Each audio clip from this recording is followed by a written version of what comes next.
Good morning students. हम लोगों ने इतिहास के विभिन्न पहलुओं पर अध्ययन किया और अभी तक हमने जो शुरुआत की थी सल्तनत कालीन दिल्ली की बात करी थी कि सल्तनत कालीन दिल्ली जिस समय की मुगल, सबसे पहले हम कहें गुलाम वंश आया, गुलाम वंश के बाद खिलजी वंश आया, खिलजी वंश के बाद में सैयद वंश आया, सैयद वंश के बाद में लोधी वंश रहा।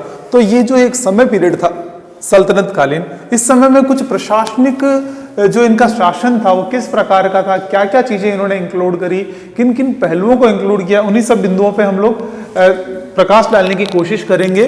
जो महत्वपूर्ण चीज है, सबसे पहली चीज आती है यहाँ इन्होंने सुल्तान शब्द की, सुल्तान उपाधि को धारण किया। सुल्तान उपाधि की अगर हम बात करें, तुर्की शासकों द्वारा इसको प्रारंभ किया गया, यानी सुल्तान की उपाधि पहले यहाँ नहीं होते थे, पहले शासक या राजा हुआ करते थे। सुल्तान की उपाधि तुर्की शासकों द्वारा शुरू की गई और सबसे पहली बार सुल्तान की उपाधि किसने धारण की? महमूद गजनवी ने। महमूद गजनवी ने सर्वप्रथम सुल्तान की उपाधि धारण की और फिर उसके बाद में जितने भी जो शासक हुआ करते थे उन्हें सुल्तान की उपाधि से नवाजा जाता था कि जो भी होते थे सुल्तान कहलाते। अब जो सुल्तान होता था वो पावरफुल क्यों हुआ करता था? क्योंकि संपूर्ण शक्तियां उसके पास होती थी, चाहे वो न्यायिक शक्तियां हों, चाहे धार्मिक शक्तियां हों, या फिर निर्णय लेने की क्षमता, कानून को लागू करना, कानून को बनाना, लागू करना और उसके अनुसार न्याय करना। आज अगर हम कहें, जो शक्तियों का विभाजन तीन तरह से किया गया, कार्यपालिका, व्यवस्थापिका और न्यायपालिका, तो ये तीनों की तीनों शक्तियां किसके पास हुआ करती थी? सुल्तान के पास। यानी सुल्तान अपने आप में बहुत पावरफुल हुआ करता था उस समय, संपूर्ण निर्णय उसी के द्वारा किया जाता था। लेकिन उस समय जो ये थे वो कहते थे उलेमा वर्ग की वो क्या करे? राय माने। उलेमा वर्ग यानी क्या है? ये एक धार्मिक समुदाय का वर्ग हुआ करता था जिसकी राय मानने के लिए, उससे सलाह लेने के लिए सुल्तान को कहा जाता था कि अगर वो सुल्तान को सलाह देते हैं कि आप ऐसा करो, तो शक्तियां सुल्तान के पास है, लेकिन उसको उसकी राय मानने के लिए कहा जाता था कि आप उलेमा वर्ग जो कह रहा है उसकी राय को आप स्वीकार करें। उसके बाद में जो महत्वपूर्ण था पद, सुल्तान के बाद में अगला आता है अमीर।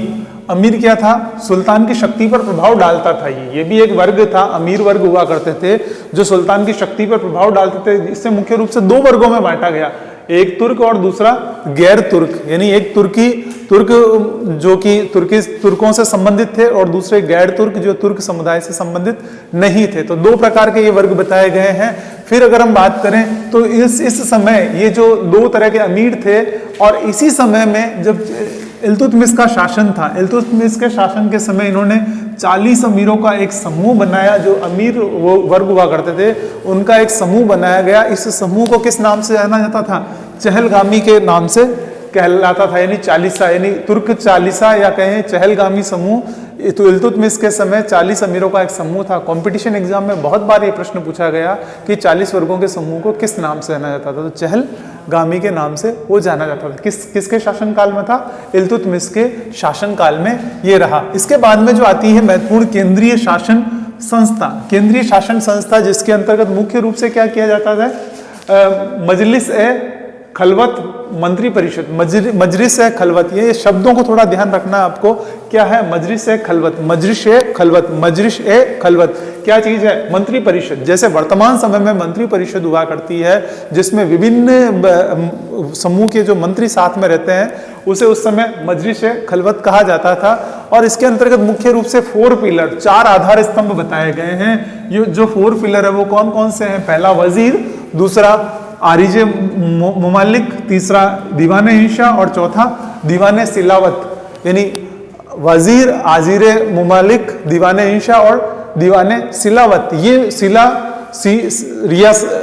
ये दीवाने रिसालत, दीवाने रिसालत। ये थोड़े से शब्द हैं ऐसे, एक दो बार आप रिपीट करेंगे आपको आसानी से याद हो जाएंगे। इसके बाद में केंद्रीय शासन की जो संस्था थी, उसके बाद में वजीर का कार्यालय, जो वजीर का कार्यालय हुआ करता था उसे दीवाने विजारत कहा जाता था। दीवाने विजारत यानी वजीर का कार्यालय, जिसका मुख्य काम क्या था? वित्त विभाग को संभालना। यानी सुल्तान के जितने भी वित्त संबंधी जो टैक्स हैं, पैसा आएगा, कहाँ खर्च होगा, क्या चीज होगा, वो सारा का सारा दीवाने विजारत द्वारा ध्यान में रखा जाता था। यहाँ वित्त विभाग में जो पद थे, मुस्तौफी, खजीन और मजम आधार, ये मुस्तौकी, खजीन और मजमादार, ये मुस्तौकी वगैरह ये सब क्या करते थे, जो आय व्यय का जो पैसा है, खजीन मतलब खजांची, जिसके पास ये पैसा कोष इकट्ठा रहता था, वित्त कोष इकट्ठा रहता था, तो ये विभिन्न प्रकार के अधिकारियों के नाम हैं जो कि उस समय सल्तनत काल में हुआ करते थे। आज भी ये अधिकारी होते हैं, लेकिन आज इनके नाम हमारी वर्तमान सिस्टम के अनुसार अलग नामों से जाना जाता है। जैसे वित्त विभाग है तो उस समय वित्त विभाग को दीवाने विजारत कहा जाता था। फिर उसके बाद में जलालुद्दीन, जो मुख्य रूप से जो शासक रहे हैं, जलालुद्दीन ने दीवाने वकूफ और अलाउद्दीन खिलजी ने दीवाने मुस्तखराज की स्थापना की। यानी दो चीजें अगर बात आती है, जलालुद्दीन ने दीवाने वकूफ और अलाउद्दीन खिलजी ने दीवाने मुस्तखराज की स्थापना की। ये दोनों किससे संबंधित है? वित्त विभाग से ही संबंधित है। विभिन्न दो चीजें इन्होंने यहाँ स्थापित की। इसके बाद में एक जो आता है महमूद तुगलक, ये भी अपने आप में महत्वपूर्ण माने जाते हैं। क्यों माने गए हैं? क्योंकि इन्होंने भूमि को कृषि योग्य बनाने हेतु काम किया। यानी जो बेकार भूमि है उसको क्या किया जाए, कृषि योग्य बनाया जाए, ताकि उससे उपज हो तो उससे क्या हो, राजस्व की प्राप्ति हो। महमूद तुगलक ने भूमि को कृषि योग्य बनाने हेतु दीवाने अमीर कोही की स्थापना की और साथ ही इस प्रकार जो इसके महत्वपूर्ण अधिकारियों के जो नाम थे, जो पद थे, ये बताए गए हैं। और कुछ महत्वपूर्ण जो ये हैं अधिकारी, दीवाने इंशा क्या करते थे? शाही पत्र व्यवहार का निर्धारण करते थे, या उसका शाही पत्र व्यवहार का दायित्व इनका था। यानी एक राजा ने या एक सुल्तान ने अगर पड़ोसी सुल्तान को लेटर लिखा है, यानी मान लिया पड़ोसी राज्य से कोई लेटर आया है, तो उस लेटर को पढ़ना, सुल्तान को बताना और सुल्तान जो जवाब दे उस जवाब को लिखकर पुनः वहां भेजना। यानी जो भी पत्र व्यवहार हुआ करते थे वो दीवाने इंशा के द्वारा किए जाते थे। ये इसका दायित्व था कि सुल्तान को विभिन्न राज्यों से जो भी लेटर पत्र आ रहे हैं उसके बारे में इत्तला करें और उनके जवाब को सुनकर और उन्हें पुनः रिप्लाई करें। दीवाने इंशा का मुख्य कार्य था। फिर दीवाने रियासत ये एक पद हुआ करता था। ये पद किस प्रकार था? विदेश मंत्री के पद के समान। जैसे वर्तमान समय में विदेश मंत्री होते हैं, यानी भारत से कोई व्यक्ति, जैसे हम कहें दीवाने रियासत क्या होते थे? उस सुल्तान के राज्य में काम करने वाले अधिकारी जो दूसरे राज्यों में जाके या दूसरी जगह जाकर वहां पर उस सुल्तान का प्रतिनिधित्व करते थे। कहीं कोई जाना आना कुछ भी काम होता था तो ये काम करते थे। यानी पड़ोसी राज्यों से जो भी रिश्ते नाते या जैसे रिलेशंस होते हैं उन रिलेशंस पे जो वर्क करने का काम दीवाने रियासत द्वारा किया जाता था। दीवाने रियासत के बाद आता है सद्र उम सुदूर। ये इसका मुख्य काम क्या था? धर्म के संबंधित जो भी कानून रियासत वगैरह जो होते उनको ध्यान में रखना है। नहीं, एक तरह से कह सकते हैं ये धर्म गुरु की तरह काम करते थे। धर्म से संबंधित कार्य इनके द्वारा किए जाते थे। सद्र उम सुदूर यानी धर्म विभाग का काम इनके द्वारा संभाला जाता था। धार्मिक जो भी कार्य होते थे सद्र उम सुदूर के द्वारा किए जाते थे। इसके अलावा दरबार और राजमहल के लिए 6 कर्मचारी नियुक्त किए जाते हैं। यानी सल्तनत काल में 6 कर्मचारी हुआ करते थे जो कि मुख्य रूप से इन कार्यों को संभालते थे। वो कर्मचारियों के नाम हमें याद रखने हैं। पहला वकीर दर, दूसरा जो कर्मचारी था बरबक, तीसरा कर्मचारी अमीर हाजिब, वकीर दर, बारबक, अमीर हाजम, अमीर शिकार और अमीर मजलिस। फिर इसके अलावा जहादर, यानी 6 कर्मचारी हुआ करते थे। वकीर दर, बारबक, अमीर हाजिब, अमीर शिकार, अमीर मजलिस और फिर जहादर, ये 6 मुख्य अधिकारी हुआ करते थे। इसके अलावा सल्तनत कालीन में कुछ नाम थे। काजी कुजात, इनका मुख्य काम क्या हुआ करता था? न्याय से संबंधित जो कार्य है वो काजी कुजात द्वारा किया जाता था। बरीदे मुबालिक का मुख्य काम क्या था? सूचना प्रदान करना। कोई भी इंफॉर्मेशन होती है वो सुल्तान तक पहुंचाने का काम बरीदे मुबालिक द्वारा किया जाता था। और युद्ध के समय में जो लूट लेके आते थे उस लूट को खम्स के नाम से जाना जाता था, क्योंकि जब भी ये सुल्तान आक्रमण करते किसी राज्य पे, वहां पे लूटते खसोटते जो भी सोना पैसा लेके आते और खम्स के नाम से जानी जाती थी। इसके साथ ही प्रांतपतियों, यानी जैसे वर्तमान समय में केंद्र और प्रांतीय सरकार है, यानी केंद्र और राज्य सरकार का शासन है, उसी तरह से सल्तनत काल में भी प्रांतीय शासन व्यवस्था हुआ करती थी।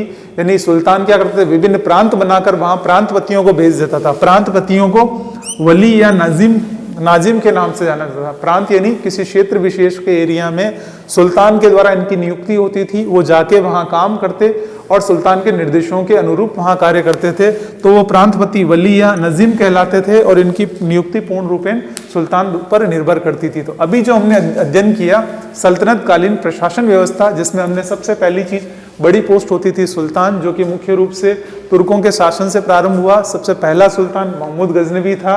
इसके अलावा सारी शक्तियां सुल्तान के पास होने के बावजूद भी उसे उलेमा वर्ग की राय मानने के लिए कहा जाता था। दूसरा पद जो हमने पढ़ा अमीर, जो कि सुल्तान की शक्तियों पर प्रभाव डालता था। इसे मुख्य रूप से दो भागों में बांटा, तुर्की और गैर तुर्की। इल्तुतमिश के समय 40 अमीरों का समूह था, जिसे चहलगामी के नाम से जाना जाता था। अमीर के बाद जो हमने नेक्स्ट पोस्ट पढ़ी वो है केंद्रीय शासन। केंद्रीय शासन संस्था में मजलिस है खलवत, जो कि मंत्री परिषद की तरह काम करती है। उसके बाद में वजीर का कार्यालय दीवाने विजारत, जो कि वित्त विभाग के रूप में काम करता है। फिर जलालुद्दीन ने दीवाने वकूफ नया स्थापित किया, जो वित्त से संबंधित था। अलाउद्दीन ने दीवाने मुस्तकराज की स्थापना की। महमूद तुगलक ने क्या किया, कृषि जो भूमि जो थी व्यर्थ भूमि, उसे कृषि योग्य बनाने के लिए काम किया। फिर हमने ये पढ़ा कि दीवाने इंशा, जो कि पत्र व्यवहार का ध्यान रखते थे। दीवाने रियासत, जो कि विदेश मंत्री की तरह कार्य करता था। सद्र सुदूर, जो कि धर्म विभाग का काम करते थे। फिर दरबार और राजमहल में 6 कर्मचारी नियुक्त हुआ करते थे। काजी कुजात, जो कि न्याय विभाग का काम करते थे। बद्रिक मुबालिक, जो कि सूचना का कार्य करते थे। और युद्ध के समय जो लूट हुआ करती थी सल्तनत कालीन लूट, उसे खम्स के नाम से जाना जाता था। प्रांतपतियों को वली या नाजिम के नाम से जाना जाता था। इनकी नियुक्ति पूर्ण रूपेण सुल्तान के ऊपर निर्भर करती थी। नेक्स्ट वाली क्लास में हम मुगल कालीन शासन व्यवस्था का अध्ययन करेंगे। Thank you.